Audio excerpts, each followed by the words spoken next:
All. నా school టైంలో నేను మ్యాథ్స్ చాలా బాగా చేయగలిగేదాన్ని. 1 ఇయర్ బ్యాక్ నేను తెలుగు చాలా బాగా మాట్లాడగలిగేదాన్ని. ఇలా మాట్లాడగలిగేదాన్ని, చేయగలిగేదాన్ని, చేయగలిగేవాడు, ఇలా మాట్లాడుకుంటాం కదా. దీన్ని మనం పాస్ట్ ఎబిలిటీ అని అంటాం. దానికి మనం ఎలా ఇంగ్లీష్లో మాట్లాడాలి? Could plus V1, could plus V1. చూడండి, నేను 1 ఇయర్ బ్యాక్ తెలుగు బాగా మాట్లాడగలిగేదాన్ని. మరి ఈ సెంటెన్సెస్ మనం ఇంగ్లీష్ లో ఎలా చెప్తాం? చూడండి, దీనికి ఒక స్ట్రక్చర్ ఉంటుంది. Could plus V1, could plus V1.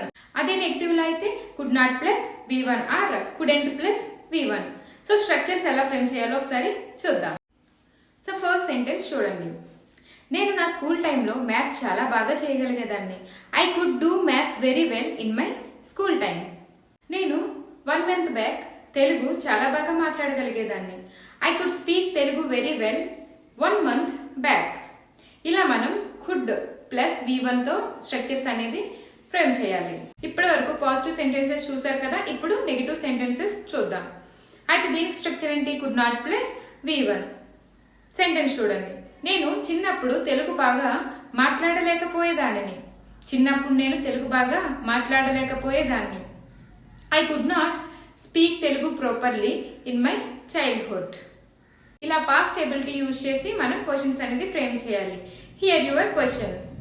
నేను నా చిన్నప్పుడు పాటలు బాగా పాడగలిగేదాన్ని. ఆన్సర్ అనేది నాకు కామెంట్ చేయండి.